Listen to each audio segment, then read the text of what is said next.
Bismillahirrahmanirrahim. Semoga pelajaran pada kali ini mendapatkan kelancaran dan kemanfaatan dari Allah Subhanahu wa Ta'ala. Baik. Nah, sebelum pelajaran dimulai, saya akan presensi terlebih dahulu. Asna Maulida hadir ya. Lintang Pujiana hadir. Muhammad Rizal Setiawan, baik, hadir semua ya. Nah, buka materi kita bab pertama, yaitu kompetisi dalam kebaikan. Silakan dibuka. Mapel Al-Quran Hadis bab pertama. Sudah semua? Nah, mari kita belajar bersama-sama tentang kompetisi dalam kebaikan. Kompetisi itu artinya apa, anak-anak? Betul, yaitu berlomba-lomba. Nah, kompetisi dalam kebaikan berarti berlomba-lomba dalam kebaikan. Bagus. Kompetisi tadi artinya berlomba-lomba.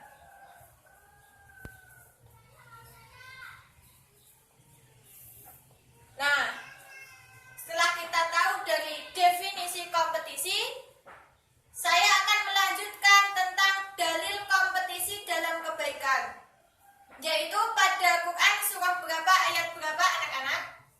Bagus, yaitu Quran surah Al-Baqarah ayat 148.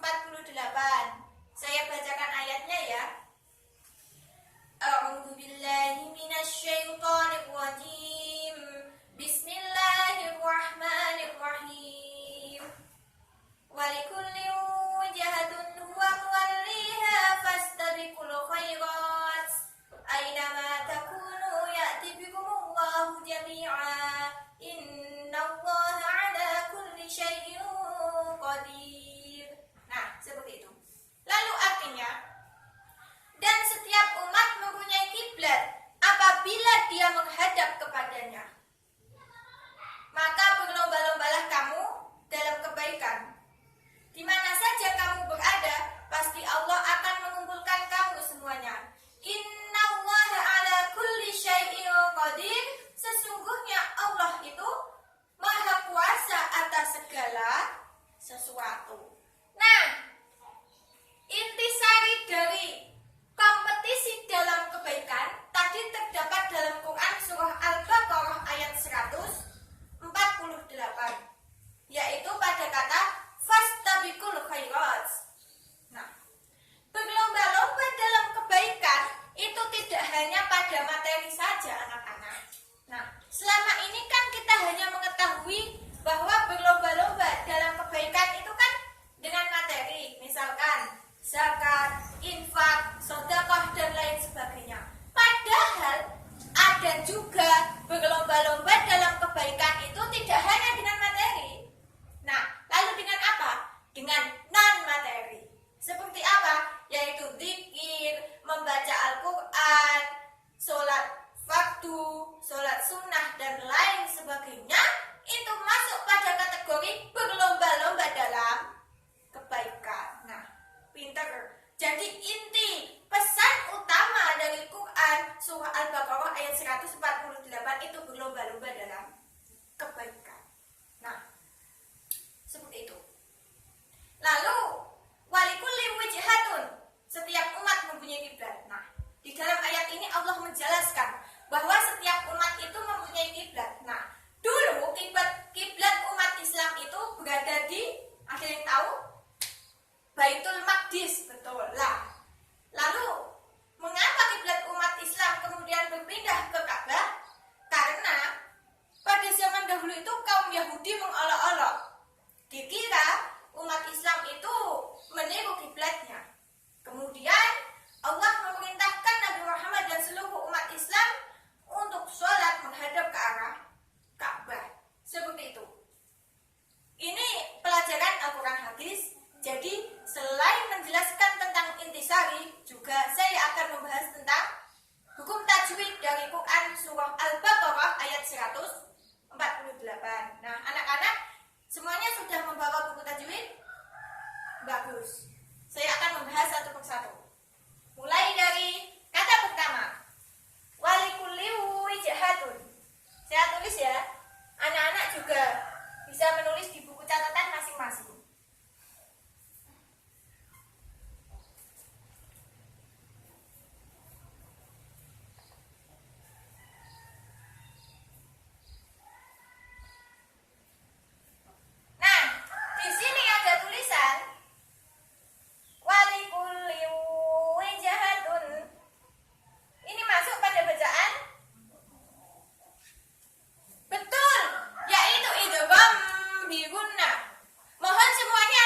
didengarkan, jangan ada yang rame sendiri.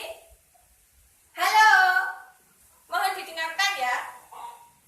Jadi kalau ibu menerangkan, kalian harus memperhatikan. Saya tidak ingin dihargai, tapi saya ingin materi yang saya jelaskan ini bermanfaat bagi kita semua. Jadi kalian harus memperhatikan pelajarannya. Seperti itu. Lanjut ya. Jadi ini, walikulli wijhatun. Ada tanwin bertemu dengan huruf wawu disebut sebagai bacaan apa anak-anak? Yaitlah pintar, yaitu idgham bi gunnah. Mengapa disebut sebagai bacaan idgham bi gunnah? Sebab ada tanwin bertemu dengan huruf wawu. Nah, ketika ada tanwin bertemu dengan huruf ya, nun, mim, wawu, itu disebut sebagai bacaan idgham bi gunnah. Idgham bi gunnah itu apabila ada nun sukun atau tanwin bertemu dengan salah satu huruf 4, yaitu ya, nun, mim, wawu. Betul sekali. Nah, ini kata pertama. Saya lanjut ya. Wijhatun huwa. Nah, ini ada lagi. Ada tanwin bertemu dengan huruf h disebut sebagai bacaan apa? Betul, yaitu idgham halqi. Nah, idgham halqi itu apabila ada nun sukun atau tanwin bertemu dengan salah satu huruf 6, hamzah, ha, kha, ain, ghin, ha. Itu disebut sebagai bacaan idgham halqi. Nah, saya rasa anak-anak sudah paham semuanya ya, karena dulu waktu MTS kita juga sudah mempelajari hukum tajwid. Namun kali ini saya akan mengulas kembali. Karena apa? Membaca Al-Quran itu juga harus mengimplementasikan hukum tajwid dan juga makhraj. Ketika kita membaca Al-Quran tidak mengerti hukum tajwid, tidak mengerti makhraj, maka sebaik apapun suara kita tetap tidak akan fasih. Dan fasih itu sangat penting. Seperti itu. Lanjut ya. Oke. Nah, huwa muwalliha.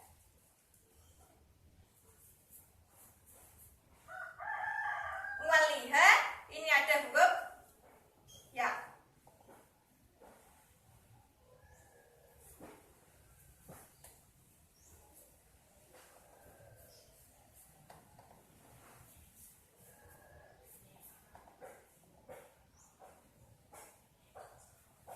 Nah, seperti ini.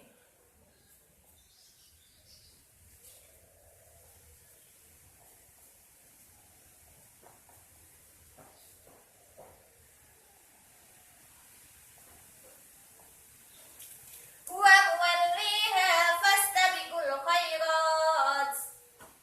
Nah, di sini ada huruf al-khairat, ada kata al-khairat masuk pada bacaan apa? Betul, yaitu idgham qamariyah. Sebab ada alif lam bertemu dengan huruf kha. Nah, idgham qamariyah itu apabila ada alif lam bertemu dengan huruf ba, jim, ha, kha, ain, ghin, fa, qaf, kaf. Itu disebut sebagai bacaan idgham qamariyah. Ingat-ingat, setiap bacaan idgham qamariyah itu tidak ada tasydid, tapi disukun. Ini disukun. Ini tadi bacaan idgham qamariyah. Sampai sini ada yang ditanyakan? Tidak ada, saya lanjut ya. Aina ma kanu ya'ti bikumullahu jami'an. Ini tidak saya tulis, tapi silakan dibuka buku kalian masing-masing ada.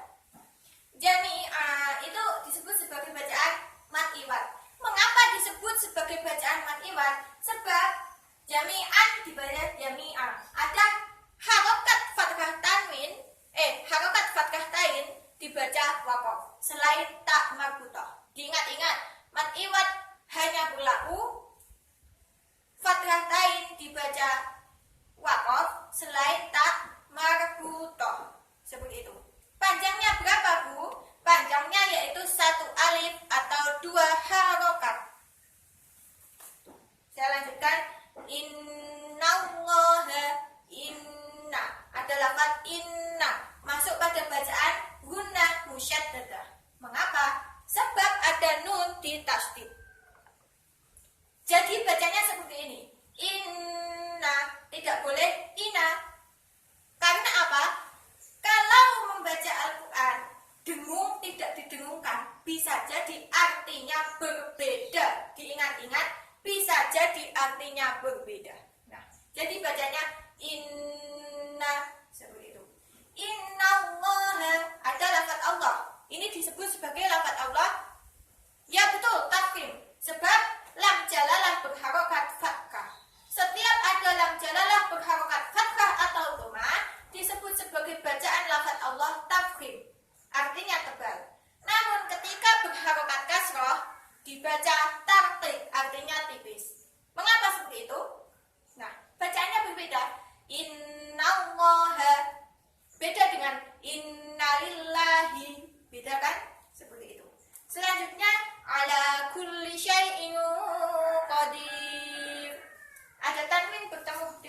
Qaf disebut sebagai bacaan apa anak-anak?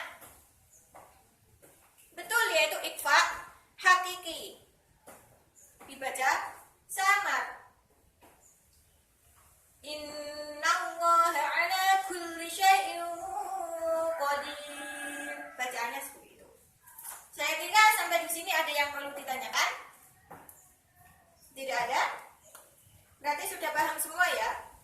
Bagus. Nanti misalkan ada yang ingin ditanyakan, bisa langsung memberikan pertanyaan lewat tulisan atau bisa dikirim lewat WA. Seperti itu. Nah, kali ini akan saya lanjutkan, yaitu tadi kan ada bab tentang kompetisi dalam kebaikan. Nah, lalu apa keuntungan berkompetisi dalam kebaikan itu? Nah, di sini Allah membagi tiga orang-orang yang menerima Al-Quran. Salah satunya yaitu orang yang berbuat kebaikan. Di sini terdapat dalam Quran surah Al-Fatir ayat 32. Saya bacakan ayatnya. A'udzu billahi minasyaitonir rajim. Bismillahirrahmanirrahim. Tsumma awrasnal kitaba alladzina istafaina min ibadina faminhum zalimun li nafsihi wa minhum muqtasid wa minhum sabiqun bil khairati biiznillah. Dzalika huwal fadlul kabir. Kemudian kitab itu kami wariskan kepada orang-orang yang kami pilih di antara hamba-hamba kami.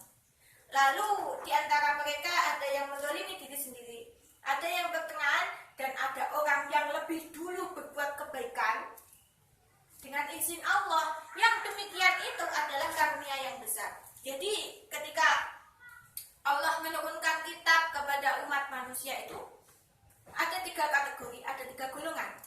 Yang pertama, orang yang mendolimi diri sendiri. Siapakah itu? Nah, orang yang mendolimi diri sendiri itu seperti orang yang selalu melakukan kemaksiatan sementara kebaikannya itu lebih kecil. Kebaikannya lebih kecil dibanding dengan tingkat keburukannya. Nah, jadi orang-orang seperti ini itu sangat merugi. Orang yang mendolimi diri sendiri di dalam Quran surah Al-Fatir ayat 32 itu disebut sebagai zalimul li nafsi. Ingat-ingat, zalimul li nafsi itu kebaikannya lebih kecil daripada keburukannya. Jadi yang lebih besar itu keburukannya. Yang kedua, muktasid. Muktasid ini orang yang kebaikannya sama dengan keburukannya.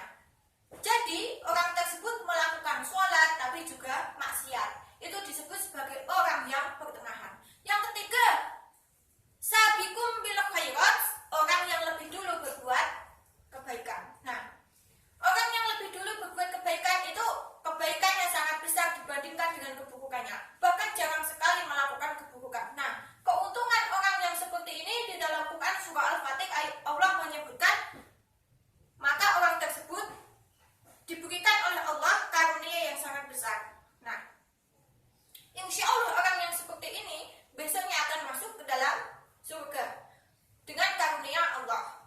Nah, mungkin sampai sini ada yang perlu ditanyakan? Baik, tidak ada. Oke, kita batasi sampai materi keuntungan orang yang lebih dulu berbuat kebaikan dulu karena waktunya terbatas. Nah, selanjutnya akan saya kasih soal. Saya akan kasih tugas. Ini tugas rumah ya. Hafalkan Quran surah Al-Baqarah ayat 148 lengkap dengan artinya.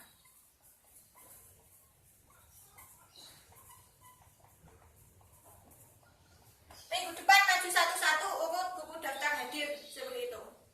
Nah, baik. Saya kira itu yang dapat Ibu sampaikan. Apabila ada kesalahan, mohon dimaafkan. Wabillahi taufiq wal hidayah, wa ridha wal inayah. Wassalamualaikum warahmatullahi wabarakatuh. Terima kasih.